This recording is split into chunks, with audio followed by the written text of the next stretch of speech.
کبھی کبھی ایک رات 1000 مہینوں پر باری ہوتی ہے، کبھی کبھی ایک لمحہ صدیوں کا فاصلہ مٹا دیتا ہے، اور کبھی کبھی ایک سجدہ قسمت کے فیصلے بدل دیتا ہے۔ یہ شب قدر ہے، وہ رات جس میں آسمان کے دروازے کھل جاتے ہیں، فرشتے زمین پر اتر آتے ہیں اور رحمت کی برکھا ہر مومن کے دل کو معطر کر دیتی ہے۔ یہ وہ رات ہے جب قرآن کی روشنی پہلی بار زمین پر اتری، جب اندھیروں میں روشنی نے راستہ بنایا، جب انسانیت کو وہ نسخہ عطا ہوا جو رہتی دنیا تک ہدایت کا مینار بن گیا۔ اللہ تعالیٰ فرماتے ہیں، بے شک ہم نے اس قرآن کو شب قدر میں نازل کیا، اور تمہیں کیا معلوم شب قدر کیا ہے؟ شب قدر 1000 مہینوں سے بہتر ہے۔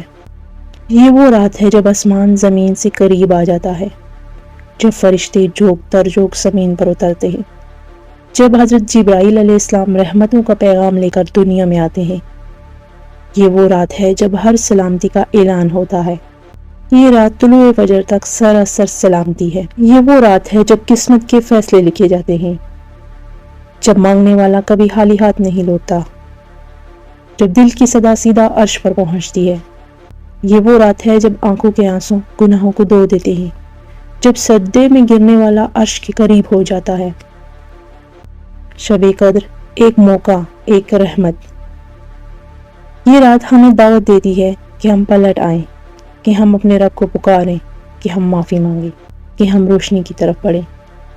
اے وہ ذات جو بخشنے والی ہے، ہمیں معاف کر دے، ہماری راتوں کو برکت دے، ہماری دعاؤں کو قبول کر لے۔